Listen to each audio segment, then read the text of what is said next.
Es cierto y constatable que el término cultura ha sufrido cambios verdaderamente profundos en las últimas décadas.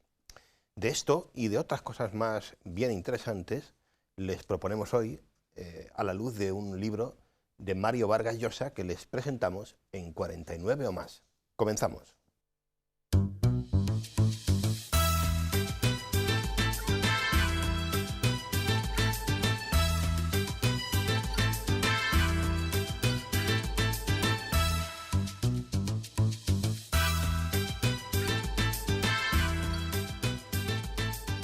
Saludos amigos, bienvenidos a 49 o más, un programa de Canal Diocesano de Televisión en el que cada semana, como saben, les invitamos a leer un buen libro. Nos acompaña ya un buen amigo, Antonio Rubio Muga. Bienvenido, Antonio. Muchas gracias. Un libro interesante, muy interesante y de mucha actualidad, aunque tenga unos añitos, y además de un autor que reconocemos por otras facetas. Repetimos autor, que es Mario Vargas Llosa. El libro que proponemos hoy es En la civilización del espectáculo. Sí, unos añitos y parece increíble que tenga los añitos que tiene y que tenga la vigencia y la actualidad que tiene este libro. Pero bueno, nos acercamos un poquito a conocer, seguramente la mayoría de la gente que nos está viendo sabe de sobra quién es Mario Vargas Llosa, pero apuntamos una palabra sobre él. Tenemos que conocer, recordar un poco quién es este personaje que nació en Arequipa, una ciudad al sur de Perú, en el año 1936. Viajó siendo pequeño a Cochabamba, Bolivia, luego regresó a Piura y a Lima. Allí en Cochabamba con sus abuelos, sus padres se habían separado, aprendió a leer en la escuela del padre Justiniano. Dice que la cosa más importante que le ha pasado en su vida. Regresa a Lima desde Bolivia, a Perú, a Piura. Allí conoce a su padre y es un párrafo yo creo muy interesante donde nos narra pues cómo él se va a refugiar en el mundo de la lectura y va a marcar toda su vida. Dice: una mañana piurana, de la que todavía no creo haberme recobrado, mi madre me reveló de aquel caballero en verdad estaba vivo, refiriéndose a su padre, y que ese mismo día nos iríamos a vivir con él a Lima. Yo tenía 11 años y desde entonces todo cambió. Perdí la inocencia y descubrí la soledad, la autoridad, la vida adulta y el miedo. Mi salvación fue leer buenos libros, refugiarme en esos mundos donde vivir era exaltante, intenso, una aventura tras otra, donde podía sentirme libre y volvía a ser feliz. Y fue escribir a escondidas como quien se entrega a un vicio inconfesable, a una pasión prohibida. La literatura dejó de ser un juego, se volvió una manera de resistir la adversidad, de protestar, de rebelarme, de escapar a lo intolerable, mi razón de vivir. Esta frase, este párrafo está tomado del discurso que él pronunció el 7 de diciembre del año 2010 cuando recogió el Premio Nobel de la Literatura. Bueno, la obra de Mario Vargas Llosa es vasta, ¿no? No sé si tú te quedas con algo, si elegirías algo si tuvieses que elegir, ¿no? Como, digamos, libros emblemáticos, ¿no? Bueno, aquí en este programa hemos hablado del sueño del Celta, muy interesante, la historia de la Amazonía y del Congo, con Roger Cassemen. Hemos hablado también del héroe discreto, también interesante, Las cinco esquinas, y el último que ha publicado hace unas semanas, Tiempos recios. Evidentemente, sin pasar por alto, pues Conversaciones en la catedral, también la historia de Maita, Lituma en los Andes, Pantaleón y las visitadoras, cantidad de libros, de novelas por las cuales la gente conocemos a Mario Vargas Llosa, y esta que nos hablamos hoy no hemos dicho el año, decimos que es muy antigua, pero bueno, estamos hablando del año 2012, es decir, hace 7 años, tampoco es tanto, pero los temas que trata es de mucha actualidad. Simplemente cuando se publicó a los pocos días, Sánchez Dragó, todavía no sé si lo tendrá hoy en día el libro de libros, el programa de libros, publicó un artículo en el diario El Mundo y simplemente una frase haciendo referencia a este libro. Decía Sánchez Dragó: no hay en la civilización del espectáculo ni una sola página en la que no exista algo que reseñar. Bueno recordarlas, escribió Machado, las palabras viejas que han de volver a soñar. Agradezco, Mario, que te hayas atrevido a pronunciarlas, decía Sánchez Dragó. Yo creo que la vigencia del libro, la actualidad y sobre todo pues que no hay una sola página donde uno no pueda pararse y reflexionar, porque no es un libro como hemos traído otras veces, las novelas que hemos hecho aquí de Vargas Llosa. Es un ensayo. Es un ensayo, sí, un ensayo que no para leer de golpe, sino lees un capítulo y reflexionas, porque todo el libro, el hilo conductor, podríamos decir, hay siempre artículos que él ha publicado en un periódico aquí español, y a raíz del artículo que él publicó, tal vez con más antigüedad, porque algunos artículos incluso son del año 97, 1997, a raíz de eso él hace un comentario a ese artículo. Bueno, ¿por qué lo de la civilización del espectáculo? También parte de una realidad, yo creo, muy curiosa, de un dato. Todos tenemos en mente aquel 11 de septiembre del año 2001, el atentado de las Torres Gemelas, que también hemos hablado aquí. Pues él parte de Claudio Pérez, un enviado especial del país a Nueva York. Estamos hablando del año 2008, estaba empezando la crisis financiera y él escribe en el diario El País, el 19 de septiembre de ese año 2008, un artículo y resalta aquí unas frases, yo creo, muy interesantes, y a partir de ahí empieza el libro. Los tabloides de Nueva York, como locos, buscando un broker que se arroje al vacío desde uno de los imponentes rascacielos que albergan los grandes bancos de inversión. Los ídolos caídos en el huracán financiero va convirtiendo en cenizas. Parte de eso, de que como hoy en día todo forma parte de un gran espectáculo, de este mundo en el donde prima sobre todo el entretenimiento. El valor supremo va a ser pasarlo bien, y eso hoy en día somos conscientes de esta realidad. Efectivamente. Y a partir de ahí él hace una reflexión de cómo Occidente, sobre todo, ¿vale?, porque yo creo que le está hablando siempre de Occidente, ¿no?, ha ido poco a poco caminando hacia esta civilización del espectáculo y por tanto como degradándose. Y él habla de la banalización de la cultura, de la generalización de la frivolidad y también de un periodismo que ha pasado muchas veces a ser simplemente chismografía. Eso en los periódicos de Perú, de donde es natural Vargas Llosa, que no hemos dicho que tiene la doble nacionalidad, también española, pues eso está a la orden del día, los periódicos. Entonces, ¿qué ha hecho que lleguemos a esta civilización del espectáculo? Y él habla como uno de los factores importantes, que es la democratización de la cultura. La cultura que durante muchos siglos estaba unida pues, al saber teológico, a la Iglesia, pasó luego, siglos después, a esa fase de democratización de la cultura, donde pues, se ha perdido el concepto fundamental de cultura como algo de una élite, para que todas las personas puedan tener acceso a lo que llaman cultura. Entonces él habla incluso de su propio campo, de la literatura light. Aquí hemos hablado de un libro también que a mí me recuerda mucho a esta civilización del espectáculo, que es El hombre light, de Enrique Rojas, donde hacía pues también un ensayo a raíz de esta palabra, de pues lo mismo hace Vargas Llosa, y en este punto se detiene también en esa literatura light, una literatura fácil, donde toda la gente pueda tener acceso, pero realmente es literatura. Claro, sí, sí. Él introduce aquí un término precisamente muy de actualidad, que es el laicismo también, ¿no? Y habla de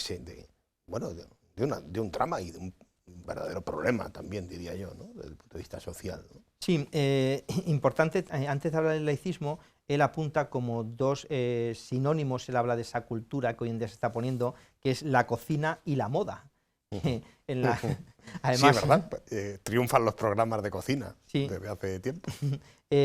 Fruto también de ese conformismo intelectual, él apunta, pues cómo se ha ido desplazando en los periódicos y sobre todo en ciertas revistas la crítica literaria y lo que es puramente literatura o lo que puede ser el arte. Uno piensa en una ópera, uno piensa en un museo, y grandes dosis ocupan ese espacio la cocina y la moda como algo fundamental hoy en día. Hablabas del laicismo, le decimos también cómo se ha hecho eco en esta sociedad, cómo es una alternativa a la práctica de religión, pero frente a lo que uno puede pensar que ese es laicismo, ha eliminado el fenómeno religioso. Al contrario, él habla de la proliferación de las sectas, y muchas de ellas con carácter oriental. Vamos a ir viéndola luego en un capítulo posterior, nos vamos a detener cómo han surgido esas sectas, sobre todo en el mundo de América del Sur, también en Norteamérica, pero sobre todo en el mundo de América del Sur, muchas de ellas impulsadas desde altas esferas de la sociedad, con ese carácter de religión oriental que está. Entonces, frente al laicismo, elimina todo religioso, el fenómeno religioso sigue estando presente en la sociedad. Bueno, avanzamos, vamos mal de tiempo, ya te aviso. Hablábamos antes del término cultura y esa degradación de la cultura. En un segundo bloque, él plantea una cosa muy interesante, que es una especie de revolución, dice él, donde se ha popularizado la cultura, en línea con esto que tú venías comentando, ¿no? Vamos a decir una palabra más sobre eso. Los antropólogos, él parte de aquí de una reflexión, dicen que la cultura era la suma de creencias, conocimientos, lenguajes, costumbres, atuendos, usos, sistemas de parentesco y, en resumen, todo aquello que un pueblo dice, hace, teme y adora. Según esto, todas las culturas son iguales en expresiones equivalentes de la maravillosa diversidad humana. Eso los antropólogos. Según los sociólogos, se ha dado ese paso que tú hacías reflexión al comienzo del programa sobre la cultura que se ha hecho hoy en día popular. Entonces, se han abolido esa frontera de lo que realmente es cultura, de lo que no es. Esa querer acabar, una reflexión también muy interesante, con las élites, como si la cultura estuviera en manos de la élite. Entonces, esa democratización que hemos hablado antes también ha llevado a que la cultura llegue absolutamente a todos y que no sea parte de una élite. Y ahora se pregunta, ¿la cultura es realmente cantidad o es cualidad? Y él apunta de que es más una cualidad más que cantidad. Y habla de que hoy en día las personas, más que hablar del renacentista, el hombre humanista que tocaba pues todos los palos, podríamos decir, todos los ámbitos de la cultura, me pienso, por ejemplo, en un Leonardo da Vinci. Él habla de la especialización en la cultura, como una persona puede saber mucho de algo, pero nada de lo que tiene a su costado. Eso tiene mucho que ver también con la educación, sí. Con un concepto de educación y de sistema educativo que está impulsando a esto desde hace tiempo ya. Lo hablaremos también, el tema de la educación, que yo creo que es muy interesante. Cita también a Eliot, un gran filósofo. Dice: la cultura antecede y sostiene al conocimiento. Y dice: mi impresión es que con una irresponsabilidad tan grande como nuestra irreprimible vocación por el juego y la diversión, hemos hecho de la cultura uno de esos vistosos pero frágiles castillos, construidos sobre la arena que se deshace a un primer golpe de viento. La cultura no como algo sólido, sino como algo volátil, algo que está tan al alcance que se ha banalizado en muchas ocasiones. Fíjate que me parece interesante también, hay un momento aquí donde él hace, aunque parezca un juego de palabras, una reflexión sobre la realidad en la que vivimos, el mundo en el que vivimos, y él, como digo, aunque parezca un juego de palabras, llega a decir algo como que hemos llegado a un punto donde la realidad real no existe y lo que cuenta y lo que existe es una realidad virtual, ¿no? El mundo de lo virtual tiene cada vez como más importancia, ¿no? Este artículo, sobre el cual él construye este momento de reflexión en el libro, está datado del día 24 de agosto del año 1997. Nos ponemos en situación. Y él hablaba ahí de esa realidad virtual que crea muchas veces las imágenes de la publicidad y de los grandes medios audiovisuales. La publicidad, las imágenes, como intentar sobreponerse a lo que es simplemente los libros, la cultura de la imagen que está por encima hoy en día, que es lo que prima, sobre todo en los chavales jóvenes. Bueno, avanzamos a un tercer bloque muy interesante, con una, digamos, máxima filosófica que da para hacer mucha reflexión, ¿no? El famoso prohibido prohibir, ¿no? Sí. Y él habla aquí de un ensayo, a su vez, de Michel Foucault, ¿no? Sí. Dinos un poquito. Es interesante, nos metemos en sintonía. Él ha vivido Vargas Llosa, hizo el doctorado aquí en Madrid, ha vivido en Washington, en París, en muchos lugares, y cuando escribe estos artículos estaba en París. Y él parte de un documental que estaba viendo en la televisión francesa sobre la educación, y hablaba de un instituto, un liceo, a las afueras de París. Como en ese documental, en un momento concreto, entrevistan a una profesora, y la profesora dice: ahora todo anda bien, pero hay que saber arreglárselas. ¿Por qué? Porque había habido tantos problemas en su instituto que, en primer lugar, habían puesto un detector de metales a la entrada del instituto, y ella, para poder acceder al centro sin ser abucheada o sin ser agredida, habían quedado en la boca del metro más próximo unos cuantos profesores y se iban ellos juntos para evitar ese tipo de agresión. Parte de esa realidad, como Foucault había hablado de la enseñanza, como en la antigüedad, como algo que había servido para reprimir a las personas. Y hablaba de esa apertura, de que no tendría que haber autoridad. Y eso que ha llevado, el de Vargas Llosa piensa que, al contrario de lo que se pensaba Foucault, que eso iba a despertar la iniciativa intelectual, iba a despertar la vocación de aprender de las personas. Al contrario, eso en que ha sumido en un gran caos todos los liceos. Él habla de los colegios y la educación. Y habla de esa frase con la cual comienza este título, prohibido prohibir, que era como la máxima, el lema del mayo del 68 francés, precisamente la ciudad donde él escribe esto, y habla como todo aquello fue para él pues un gran fracaso, como fue algo llevado por los niños de bien. No, y le da pie para un tema de mucha actualidad aquí, que le introduce, que es toda la cuestión de la autoridad, sí. La autoridad en el mundo de la educación, En el mundo, la autoridad que nosotros tenemos, eso, habla del sentido romano de autoridad y copia la definición de la RAE de autoridad, prestigio y crédito que se reconoce a una persona o institución por su legitimidad o por su calidad y competencia en alguna materia. Es decir, que todo esto hoy en día, él por propia experiencia, a raíz de este documental que había visto, cómo el maestro ha sido desprovisto, ha perdido de esa autoridad que ha gozado durante muchos siglos. Y eso, como apuntaba en este capítulo, nos lleva al caos, más que a intentar que la persona por sí misma despierte ese intelecto y busque, tenga esas ansias de conocimiento, pues al final todo lo contrario, o sea, el efecto contrario. Y junto a esto, un tema también que quedaría, yo creo que solo eso da para hacer un libro, ¿no? Que es el tema de la posmodernidad. Él hace aquí una alusión a cómo la civilización, dice él, posmoderna, pues de alguna manera, creo que tú lo has apuntado antes, ¿no? Ha como desvestido, ¿no? de moral, de ética, ¿no? Al propio sistema, a la propia cultura en la que vivimos, ¿no? Sí, en ese buscar, como decíamos, esa nueva élite a raíz de la banalización o de la extirpación de la autoridad, ha llevado al contrario de lo que se esperaba. Es interesante cómo este capítulo termina con un tema que yo creo que sigue siendo actualidad, que saltó a los telediarios de todo el mundo, que es el tema del velo islámico en las alumnas de un colegio también en Francia. El artículo está firmado, con el que termina este capítulo, en junio del año 2003. Entonces, como él se daba cuenta de que en esa sociedad francesa, prototipo de, podríamos decir, de libertad y de fraternidad y de igualdad que decía la Revolución Francesa, había intelectuales tanto de un signo político como de otro, tanto a favor como en contra, con lo cual el velo apunta que simplemente era la punta del iceberg de un gran problema que había en la sociedad francesa. Habla también cómo eran las dos maneras de entender lo que son los derechos humanos, y termina haciendo la reflexión en este capítulo, en este artículo, sobre cómo estas posturas han radicalizado en los extremismos políticos, pues tanto en los movimientos xenófobos que han surgido en Francia y que todos nosotros somos ecos, y los nuevos movimientos neofascistas también.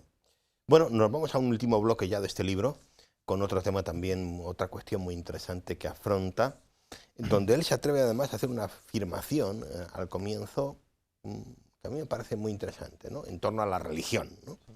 En este contexto del que estamos hablando, de posmodernidad, aunque algunos lo digan o lo sugieran, la religión, dice él, no está muerta ni enterrada. No, los filósofos agnósticos y ateos del siglo XIX, del siglo XX, habían augurado esa muerte de la religión, y al contrario, él dice que hoy en día está más presente en todas las sociedades. Primera referencia, que no es sino el terrorismo islámico de Al-Qaeda, Bin Laden. Cuando escribe este libro, quiero recordar que todavía no había sido capturado.